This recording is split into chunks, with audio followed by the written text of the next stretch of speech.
अस्सलाम वालेकुम दोस्तों, मेरा नाम है मुदस्सिर और आप देख रहे हैं मुदस्सिर शहजाद यूट्यूब चैनल।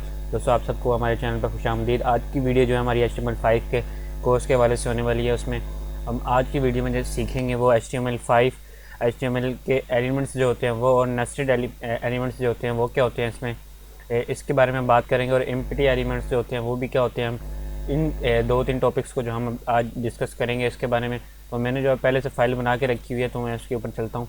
यह फोल्डर मैंने बना के रखा हुआ है HTML एलिमेंट्स को राइट क्लिक करके आप Notepad++ में ओपन कर सकते हैं किसी भी एडिटर में। तो ये मैंने नीचे से एडिटर में जो है वो ओपन की हुई है। तो ये आपको मैं समझाने के लिए मैंने इसको सारा रेस कर दिया। आप इसको अगर ब्राउज़र में चलाना चाहते हैं तो फाइल में जाकर इसको आप कर सकते हैं ओपन इन डिफ़ॉल्ट व्यूअर। इसमें आप करेंगे तो मेरा डिफ़ॉल्ट जो है वो मैंने रखा हुआ है इसमें क्रोम ब्राउज़र। तो मेरा क्रोम ब्राउज़र में ये फ़ाइल ओपन हो चुकी है। इसमें अभी कुछ भी नहीं लिखा हुआ, इसलिए आपको खाली शो करवा रहा है। तो इसमें मैं जाता हूँ, अभी आपको मैं समझाता हूँ कि HTML के एलिमेंट्स क्या होते हैं कि आप स्टार्ट करें उनको क्लोज़ भी करें। तो ये इसमें मैटर नहीं करता कि आप HTML को शॉर्ट लेटर्स में लिखते हैं लॉन्ग लेटर्स में लिखते हैं, ठीक हो गया। अगर इसको मैं बड़े लेटर्स में भी लिखूँगा तो ये चल जाएगा। देखें दोनों मैच हो रहे हैं। लेकिन आपको मैं बताता चलूँ, जिस वेबसाइट ने W3C जो वेबसाइट है जिन्होंने इसको रजिस्टर किया, इसको बताया कि आप यूज़ कर सकते हैं इसको अपनी प्रोग्रामिंग में HTML को, उन्होंने रेफ़र किया है कि अगर आप शॉर्ट जो है वो लेटर्स में लिखते हैं इसको तो ये आपके लिए अच्छा होगा। मतलब कैपिटल लेटर्स में आप लिखेंगे मसला तो कोई नहीं होने वाला, लेकिन जो आप शॉर्ट लेटर्स में लिखें इस तरह तो आपका जो है वो कोई इशू नहीं होने वाला। मैं अभी इसको शॉर्ट कर देता हूँ, मैंने शॉर्ट कर दिया HTML। तो ये हो गया। उसके बाद नेस्टेड एलिमेंट्स क्या होता है, पहले सबसे पहले आपने टैग स्टार्ट किया, उसके बाद आपने टैग क्लोज करना है। अब इन दोनों टैग्स के अंदर जो है वो इनके अंदर जो भी होगा वो इन टैग का कंटेंट होगा, ठीक हो गया। लेकिन जो टैग इसके अंदर HTML का एक और टैग जो है वो इसके अंदर इस्तेमाल होगा। जैसे मैंने अभी इसके अंदर हेड का टैग लिखा, ये हम आगे डिस्कस करेंगे। तो ये मैंने इसके अंदर हेड का टैग लिख दिया। तो आपने जो इसके अंदर टैग लिखे हैं ये इसके मतलब के नेस्टेड एलिमेंट हैं। समझ आइए आपको बात।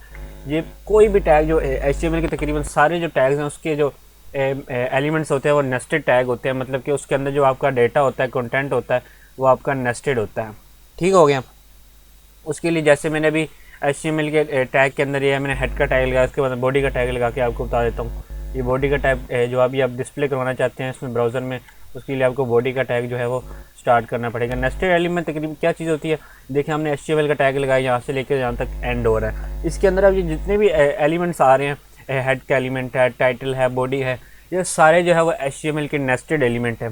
मतलब कि इसके अंदर आ रहे हैं तो इसके नेस्टेड एलिमेंट है। अब ये भी कह सकते हैं कि हेड के अंदर जो टाइटल आ रहा है ये भी इसका नेस्टेड एलिमेंट हो गया, ठीक है। अब हम बॉडी में हम नेस्टेड एलिमेंट लिखना चाहें तो H1 हमारे पास एक टैग है, उसको हम यूज़ कर सकते हैं। इसमें मैं आपको समझाता हूँ कि नेस्टेड एलिमेंट किस तरह के होते हैं। देखें अब हमारे पास आ गया बॉडी का टैग, उसके अंदर हमारे पास नेस्टेड एलिमेंट जो है वो H1 है। H1 के अंदर जो है वो कोई भी लिख सकते हैं। अब हेडिंग 1 में लिख देता हूँ, ठीक हो गया। हेडिंग 1 में लिख दिया। तो ये जो कंटेंट आ रहा है ये आपका नेस्टेड एलिमेंट जो है इसका कंटेंट है, ठीक हो गया। ये हमारे पास एलिमेंट है, ये इसका नेस्टेड एलिमेंट आप लगा सकते हैं। ये इसके अंदर जो है इसका कंटेंट आ रहा है ये। उसके बाद कुछ टैग्स होते हैं नेस्टेड एलिमेंट के अलावा, एम्प्टी टैग जिसको आप कह सकते हैं, जिनको मतलब आप स्टार्ट कर दें तो क्लोज करने की आपको ज़रूरत नहीं पड़ती। जिस तरह से हमारे पास है BR का टैग है, ये किस लिए इस्तेमाल होता है, लाइन को ब्रेक करने के लिए, ठीक हो गया। तो मैं आपको इस पर लिख के दिखा सकता हूँ। ये दरअसल जो है लाइन ब्रेक टैग है, ठीक है, सॉरी लाइन ब्रेक टैग, ठीक हो गया। आपने इसको ऐसे क्लोज कर दिया तो ये हमारे पास कमेंट बन गया। तो ये BR का टैग है। मैं इसके नीचे पैराग्राफ का टैग लगाऊंगा तो ये पहले तो मैं इसके लगाता तो इसके ऊपर आ सकता था। कुछ एलिमेंट्स होते हैं जो इसके साथ आए होते हैं, इसके अंदर लाइन ब्रेक नहीं होती। तो अभी इसको मैं देखता हूँ, ब्राउज़र में जाके रिफ्रेश करता हूँ, हमारे पास कुछ आया जी, हमारे पास आ चुका है हेडिंग 1 जो हमने लिखा था। उसके बाद अगर हम कुछ भी इसके अंदर लिखेंगे, जैसे मैं हेडिंग 1 के अंदर मैं 1 के पहले थोड़ा सा जो है वो BR का टैग लगा देता हूँ। इसमें आपको अच्छी तरह समझ आ जाएगी। ये BR का टैग मैंने लगाया, इसका मतलब कि हेडिंग के बाद जो BR लगा हुआ है ना, BR जहाँ से स्टार्ट हो रहा है उसके बाद वाली जो लाइन है ना उसको ब्रेक करके आप नीचे ले आओ। दरअसल BR का मतलब ही ब्रेक करना होता है, यानी तोड़ना। इसके लाइन को तोड़ देगा। ये देखिए अभी हेडिंग के बाद मैंने लगाया था, उसके बाद जो भी एलिमेंट्स है वो हमारे नीचे आ गए।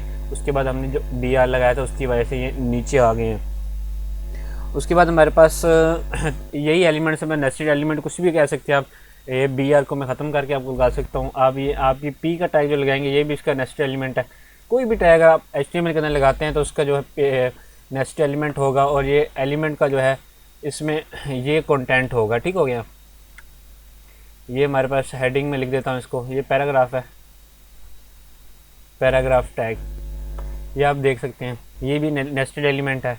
तकरीबन जो सारी एलिमेंट्स हैं वो HTML के, वो हमारे पास नेस्टेड एलिमेंट्स जो हैं वो आ जाते हैं। तो एम्प्टी टैग हमारे पास याद रखने के वो होता है जिसके अंदर मतलब ये कंटेंट ना लिखा जा सकता हो। ये भी एक बहुत इंपॉर्टेंट बात है। जैसे BR का टैग है, हम इसके अंदर कंटेंट कोई भी नहीं लिख सकते, ना इसका स्टार्टिंग टैग ही है, बस इसका क्लोजिंग टैग नहीं है। अगर आपके पास स्टार्टिंग टैग के बाद क्लोजिंग टैग भी होगा तो तभी आप उसके अंदर डेटा लिख सकेंगे। जैसे अब हमारे पास सिर्फ BR है तो उसके अंदर हम डेटा किस तरह लिखेंगे, इसके अंदर सिर्फ हम क्लासेस लगा सकते हैं, इसको जैसे इस पर अप्लाई कर सकते हैं, और इसमें अब कुछ भी डेटा जो है वो कंटेंट अपलोड नहीं कर सकते, कंटेंट इसके अंदर जो है वो नहीं लिख सकते। ठीक हो गया। तो यही आज की वीडियो थी हमारे पास। अगर आपको ये वीडियो पसंद आई है तो इसको लाइक कीजिएगा, इसको अपने दोस्तों के साथ शेयर कीजिएगा, और मज़ीद कोई सजेशन आप देना चाहें तो कमेंट बॉक्स में दे सकते हैं। HTML का हमारे पास जो 5 का कोर्स है वो स्टार्ट हो चुका है, बिगिनर्स के लिए वो बिल्कुल एडवांस तक इंशाल्लाह हम जाएंगे, इसके अंदर प्रोजेक्ट पे भी काम करेंगे। तो आज के लिए बस इतना ही, मुझे इजाज़त दीजिएगा। अल्लाह हाफिज़।